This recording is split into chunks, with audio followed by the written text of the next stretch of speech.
সদরপুরে সরকারি জমিতে অবৈধভাবে গড়ে ওঠা ছোট বড় সকল স্থাপনা উচ্ছেদ অভিযান চালিয়ে গুড়িয়ে দিল উপজেলা প্রশাসন।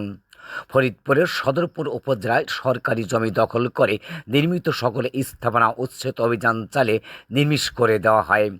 রবিবার দুপুরে এই উচ্ছেদ অভিযান পরিচালনা করেন সদরপুর উপজেলা নির্বাহী কর্মকর্তা ও নির্বাহী ম্যাজিস্ট্রেট জাকিয়া সুলতানা। এ সময় দুটি ভেকুর যান্ত্রিক শক্তি খাটিয়ে স্থাপনাগুলি গুড়িয়ে দেওয়া হয়। উচ্ছেদ অভিযান পরিচালনাকালে জাকিয়া সুলতানা সাংবাদিকদের জানান, পাশাপাশি বাজার মধ্যস্থ শেডঘর দখলদারি সকলকে তাদের মালামাল নিয়ে প্রশাসনের নির্দেশ আরোপে তাদের মতো নিরাপদ স্থানে সরে পড়েন। এ সময় উপস্থিত ছিলেন সদরপুর উপজেলা সহকারী কমিশনার ভূমি লোবানা তানজিন, সদরপুর থানার এসআই মামুন সহ একদল পুলিশ বাহিনী, প্রশাসনিক দপ্তরের সহকারীগণ ও স্থানীয় সাংবাদিকদের অনেকে। আসসালামু আলাইকুম। এখানে একটি উচ্ছেদ অভিযান পরিচালিত হচ্ছে।